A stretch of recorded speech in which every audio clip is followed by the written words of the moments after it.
Rajasthan Royals. నేను చిన్న పిల్లోడుగా ఉన్నప్పుడైతే కప్పు కొట్టారు. ఇప్పటి వరకు కప్ దగ్గరికి కూడా రాలేకపోతున్న తర్వాత. సో ఈసారి కొంచెం ట్రై చేస్తున్నారు కప్పు కొట్టడానికైతే. ముఖ్యంగా జడేజాని తీసుకున్నారు. 2008లో వచ్చేసి జడేజా వచ్చేసి టీం మెంబరు రాజస్థాన్ రాయల్స్లో. సో చూడాలి ఈసారి ఏమన్నా ట్రై చేస్తారేమో. ముఖ్యంగా వాళ్ళ బ్యాటింగ్ ఆర్డర్ మీదనే ఎక్కువ డిపెండ్ అయి ఉంటారు. ఇక్కడ చూసామంటే ఇప్పుడు కూడా మంచి బ్యాటింగ్ లైనప్తోనే వస్తున్నారు. ముఖ్యంగా మిడిల్ ఆర్డర్ ఏమంత బాగలేదు. చూడాలి ఎంతవరకు వస్తారనేది. ఒకసారి మనం చూసుకుందాం స్క్వాడ్ ఎలా ఉన్నారు, ఎవరెవరు ఉన్నారనేది. Yashasvi Jaiswal, Vaibhav Suryavanshi, Riyan Parag, Shimron Hetmyer, Dhruv Jurel, Ravindra Jadeja, Donovan Ferreira, Dhanush Shanaka, Jofra Archer, Ravi Bishnoi, Deshpande, Burger, Ravi Singh, Sandeep Sharma, Aman Rao, Pretorius, Shivam Dube, Maphaka, Vignesh Puthur, Kuldeep Sen, Sushant Mishra, Charak, Brijesh Sharma. ఓవరాల్గా చూసుకుంటే స్క్వాడ్ బాగానే ఉంది. వీళ్ళకి కావాల్సిన ప్లేయర్లు అయితే పిక్ చేసుకోవచ్చు. ముఖ్యంగా సూర్యవంశీ అయితే ఒక స్టేట్మెంట్ చేశాడు. అతనికి వచ్చేసి 175 రికార్డ్ గేల్ ఉంది కదా, హైయెస్ట్ ఇండివిజువల్ స్కోర్, దాన్ని అయితే బ్రేక్ చేయాలని ఉందంట. చూద్దాం ఎంతవరకు చేస్తాడనేది. లాస్ట్ సీజన్ అయితే చాలా బాగా జరిగింది అతనికైతే. సూర్యవంశీ లాస్ట్ ఇయర్ చాలా మంచిగా ఆడాడు. ముఖ్యంగా సెంచరీ కూడా చేశాడు. పెద్ద పెద్ద బౌలర్లకే చుక్కలు చూపించాడు. ఇషాంత్ శర్మ కానీ, నెక్స్ట్ వచ్చేసి రషీద్ ఖాన్, ఇలా ప్రతి ఒక్కరికి కూడా ఎక్కడ కూడా అతనైతే ఒక చిన్నపిల్లలాగా ఆడలేదు. ముఖ్యంగా ప్రతి ఒక్కరికైతే సిక్స్లు కొట్టినప్పుడు వాళ్ళు అనుకుంటుంటారు ఏంది ఏడు చేత కొట్టించుకుంటాం అన్నట్టు. ఎందుకంటే పెద్ద పెద్ద బ్యాట్స్మెన్స్ కూడా వాళ్ళైతే అవుట్ చేయగలుగుతారు. కానీ సూర్యవంశీ దగ్గరకు వచ్చేసరికి ఇబ్బంది పడ్డారు. కానీ ఇక్కడ సూర్యవంశీని ముంబై మంచిగా ట్యాకిల్ చేసింది, దాన్ని తొందరగా అది అవుట్ చేసింది. సో చూడాలి అటువంటి ప్లాన్స్తో ఏమన్నా మిగతా టీమ్స్ కూడా వస్తాయని. ఎందుకంటే ఎంత కొట్టినా కానీ ఎప్పుడోసారి అవుట్ కావాలి కదా. సో ఇక్కడ ఈసారి ఎలా అవుట్ చేస్తారని చూడాలి. ముఖ్యంగా అతనైతే ఒక భీకరమైన ఫామ్లో ఉన్నాడు. నెక్స్ట్ వచ్చేసి యశస్వి జైస్వాల్. సో ఇతను అయితే పాపం కొంచెం డిసప్పాయింట్లో ఉంటాడు. ఎందుకంటే ఇతను వచ్చేసి T20 వరల్డ్ కప్ కానీ లేకుండా అంటే T20 సిరీస్లు ఏటికి కూడా తీసుకోవడం లేదు. చాలా మంచిగా ఆడుతున్నాడు. ముఖ్యంగా ఇతను లెఫ్ట్ హ్యాండ్ బ్యాట్స్మెన్. సో అక్కడ అభిషేక్ శర్మ కానీ ఇషాన్ కిషన్ కానీ వీళ్ళు ఉండడం వల్ల ఇతనైతే కన్సిడర్ చేయడం లేదు. సో చూడాలి ఈ ఐపీఎల్ అనేది ఎలా యూజ్ చేసుకుంటాడో. మామూలుగా వచ్చేసి ఐపీఎల్ పర్ఫార్మెన్స్ యూజ్ చేసుకో నెక్స్ట్ వచ్చేసి సిరీస్లకు కానీ వరల్డ్ కప్స్ కానీ తీసుకుంటారు. కానీ వాళ్ళైతే సెలెక్టర్స్ చెప్తారు మేము వచ్చేసి వరల్డ్ కప్లో తీసుకునేటప్పుడు అయితే ఇక్కడ ఐపీఎల్లో పర్ఫార్మెన్స్ను చూసుకోము, ఎందుకంటే అది మాకు కన్సిడర్ చేయమన్నట్టు చెప్తారు. కానీ ఖచ్చితంగా ఐపీఎల్ పర్ఫార్మెన్స్ను చూసే వాళ్ళైతే టీంని పిక్ చేసుకుంటారు. వరుణ్ చక్రవర్తి కానీ అప్పుడైతే నటరాజన్ కానీ. సో ఇక్కడ ఓవరాల్గా ఐపీఎల్ పర్ఫార్మెన్స్ను చూసే వాళ్ళైతే టీంని బిల్డ్ చేస్తారు మంచి మంచి సిరీస్లోకి. సో చూడాలి ఈసారి ఎలా అయితే మన జైస్వాల్ మంచిగా ఆడాడంటే ఖచ్చితంగా టీంలోకి వస్తాడు. సో నెక్స్ట్ వచ్చేసి ధ్రువ్ జోరెల్ కూడా ఈ ఐపీఎల్ సీజన్ చాలా ముఖ్యం. ఎందుకంటే అతను వచ్చేసి ఐపీఎల్ వల్లనే నేషనల్ టీంలోకి వచ్చాడు. టెస్ట్ మ్యాచ్లు కూడా అద్భుతంగా ఆడాడు. ఇక్కడ అతను వచ్చేసి ఖచ్చితంగా బాగా రాణించాలి. ఎందుకంటే వికెట్ కీపర్స్ చాలామంది ఉన్నారు ఇండియన్ టీంలో. సో ఇతనైతే ఎప్పుడైనా ఇతన్ని పిక్ చేసుకుంటే స్పెషలిస్ట్ బ్యాట్స్మెన్గానే తీసుకుంటారు. అప్పుడు స్పెషలిస్ట్గా వచ్చినప్పుడు ఖచ్చితంగా బ్యాటింగ్ అయితే బాగా చేయాలి. సో ఇప్పుడున్న సిచ్యువేషన్లో ఇతను మళ్ళీ T20 వరల్డ్ కప్స్ అలాంటివి ఆడడం కష్టమే. టెస్టులకు మాత్రం ఇతనైతే ప్రిఫర్ చేసే ఛాన్స్ ఉంది. సో చూడాలి ఇతని పర్ఫార్మెన్స్ ఎలా ఉంటుందనేది. ముఖ్యంగా ఇతను వచ్చేసి మిడిల్ ఆర్డర్లో చాలా యూజ్ అవుతాడు వీళ్ళకి. సో నెక్స్ట్ ఇంకో ప్లేయర్ ఎవరంటే సిమ్రాన్ హెట్మైర్ అయితే మెరిపించాడు కదా T20 వరల్డ్ కప్లో.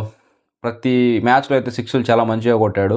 ఈవెన్ మన ఇండియా మీద కూడా అద్భుతమైన సిక్స్లు కొట్టి అవుట్ అయ్యాడు. సో ఇక్కడ చూసుకుంటే ఇతని ఫామ్ చాలా అవసరము. ఎందుకంటే మిడిల్ ఆర్డర్లో ఎంత మంచిగా స్కోర్ చేస్తామనే దాని మీద ఆధారపడి ఉంటుంది. స్టార్టింగ్లో ఒకవేళ సూర్యవంశీ కానీ తర్వాత జైస్వాల్ కానీ సరిగా ఆడలేదు అనుకోండి, ఖచ్చితంగా వీళ్ళైతే మంచిగా ఆడాలి. లేకుండా అంటే టీం ఖచ్చితంగా స్ట్రగుల్ అవుతుంది. నెక్స్ట్ వచ్చేసి రవీంద్ర జడేజా.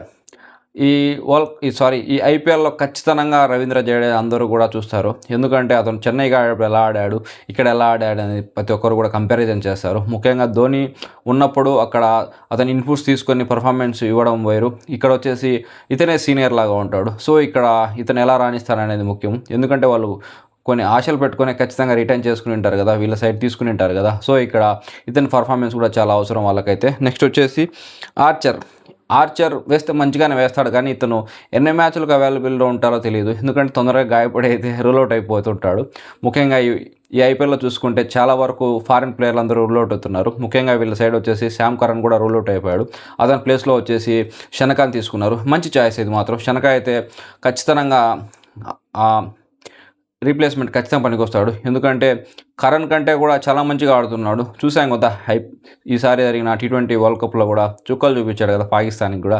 సో అటువంటి పర్ఫార్మెన్స్ అయితే మనం ఇవ్వాలని కోరుకుందాం. ఎందుకంటే ఐపీఎల్‌లో ప్రతి బ్యాట్స్‌మెన్ కూడా మంచిగా ఆడతారు. ముఖ్యంగా వచ్చేసి శ్రీలంక వాళ్ళు గానీ, తర్వాత వచ్చేసి ఆఫ్ఘనిస్తాన్ వాళ్ళు గానీ మంచిగా రాణిస్తారు. సో చూడాలి ఇతను ఎంతవరకు రాణిస్తాడనేది. ఇంకా నెక్స్ట్ ప్లేయర్ ఎవరంటే రవి బిష్ణోయి. సో ఇతను ఖచ్చితంగా వికెట్లు అయితే తీస్తాడు. ఇతనికి కూడా ఈ ఐపీఎల్ చాలా అవసరం. ఎందుకంటే ఇతను రెగ్యులర్ ప్లేయర్గా ఉండేవాడు మామూలుగా T20 మ్యాచ్లో ఇండియన్కి. కానీ ఇక్కడైతే అతనైతే కన్సిడర్ చేయడం లేదు. సో చూడాలి ఇతను మళ్ళీ ఏమన్నా వస్తాడేమో. ఎందుకంటే అక్షర్ పటేల్, ఒక కుల్దీప్, తర్వాత వచ్చేసి ఏమైనా కొన్నిసార్లు ఇంజురీ అయినప్పుడు వచ్చేసి వాషింగ్టన్ సుందర్ ఇలా వాడుకుంటున్నారు. సో ఇతనికి మళ్ళీ ఛాన్స్ రావాలంటే ఖచ్చితంగా ఇక్కడైతే పర్ఫార్మెన్స్ ఇవ్వాలి. నెక్స్ట్ సందీప్ శర్మ. పాపం ముసలోడైపోయాడు. ఇతనికైతే ఎటువంటి ఆశలు ఉండవు. కానీ ఇక్కడైతే పర్ఫామ్ చేయాలి. ఖచ్చితంగా పర్ఫామ్ చేస్తాడు. బాల్ అంతా ఫాస్ట్గా వేయడు, ఆచితూచి వేస్తాడు కాబట్టి ఖచ్చితంగా వికెట్లు 1-2 తీసుకొని పోతాడు. వాళ్ళకైతే యూజ్ అవుతాడు. పెద్దగా స్కోర్ కూడా కొట్టరు ఇతనికి. ముఖ్యంగా కోహ్లీని అయితే చాలా బాగా అవుట్ చేస్తాడు. సో ఓవరాల్గా వీళ్ళ మొత్తం టీం చూసుకుంటే బాగానే ఉంది. సో ఎలా రాణిస్తారనేది ముఖ్యం ఇక్కడ. ఒకసారి వీళ్ళ లైనప్ చూసుకుందాం. ఫస్ట్ మ్యాచ్కి కానీ నెక్స్ట్ మ్యాచ్ కానీ వీళ్ళు ఎలాంటి ప్లేయింగ్ లెవెన్తో వస్తారని. ఎందుకంటే వీళ్ళ ముందర ప్లెంటీ ఆఫ్ ఛాయిసెస్ ఉన్నాయి. సో చూద్దాం ఎలా వస్తుందో అనేది. మనం ఒక టీంని అయితే ఫామ్ చేద్దాం. Yashasvi Jaiswal, Suryavanshi as openers, Riyan Parag, Shimron Hetmyer, Dhruv Jurel, Ravindra Jadeja, Ferreira, Shanaka, Jofra Archer, Ravi Bishnoi, Deshpande, Sandeep Sharma. Captain Riyan పరాగే కూడా ఈ యొక్క ఐపీఎల్ వచ్చేసి చాలా ఇంపార్టెంట్. ఎందుకంటే అతను వచ్చేసి లాస్ట్ ఇయర్ కానీ అంతకుముందు కానీ బాగానే పర్ఫామ్ చేశాడు. కానీ ఇప్పుడైతే కెప్టెన్సీ ప్రెజర్ అనేది ఉంటుంది.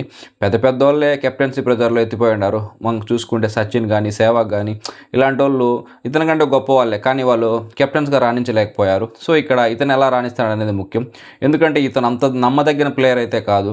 సో ఇతనైతే వాళ్ళు ఆకాశానికి ఎత్తారు. ఎందుకంటే ఆ టీం ఓనర్స్ వచ్చేసి వీళ్ళకు ఏదో కొంచెం రిలేటివ్స్ అలా. నెక్స్ట్ ఇప్పుడు ఏంటంటే ఈ టీంని కూడా అమ్మేశారు. చూడాలి ఇతను ఎలా ప్రదర్శనిస్తాడనేది. ముఖ్యంగా ఇతని బౌలింగ్ ఏమంత నమ్మలేము ఇతన్ని. సో ఓవరాల్గా బ్యాటింగ్ లైనప్లో ఇతను వచ్చేసి ఎంతగా రాణిస్తాడనేది కూడా చాలా ముఖ్యం. ఎందుకంటే ఇతను వచ్చేసి 1 డౌన్ వస్తాడు కాబట్టి. సో ఓవరాల్గా చూసుకుంటే రాజస్థాన్ రాయల్స్ మంచి లైనప్పే ఉంది. ఇక్కడ వాళ్ళు ఎంత బాగా ఆడతారనేది దాని మీదనే ఆధారపడి ఉంటుంది. ముఖ్యంగా వాళ్ళ బ్యాట్స్మెన్స్ ప్రతి ఒక్కరు హిట్టర్లే. సో ఇక్కడ వాళ్ళు ఎంత బాగా హిట్ చేస్తే వాళ్ళ టీం కూడా అంత హిట్ అవుతుంది. ముఖ్యంగా సూర్యవంశీ కానీ జైస్వాల్ కానీ వీళ్ళైతే అసలు బాళ్ళు వేస్ట్ చేయరు. వాళ్ళు వచ్చినాంచి కొట్టే పనే కదా. సో ఇటువంటి ప్లేయర్లు ఉన్నప్పుడైతే ఖచ్చితంగా మంచి స్కోర్ అయితే చూడగలుగుతాము. ఇంకోటి ఏంటంటే జడేజా ఆడేయాడు కదా, ఇతను కూడా వాళ్ళకి మంచి అడ్వాంటేజ్. చూడాలి వాళ్ళకి ఏమైనా మళ్ళీ కప్ అందిస్తాడేమో చాలా ఏళ్ళ తర్వాత. సో ఈ యొక్క అనలైజ్ మీకు నచ్చితే కామెంట్ చేయండి. Thanks for watching this video.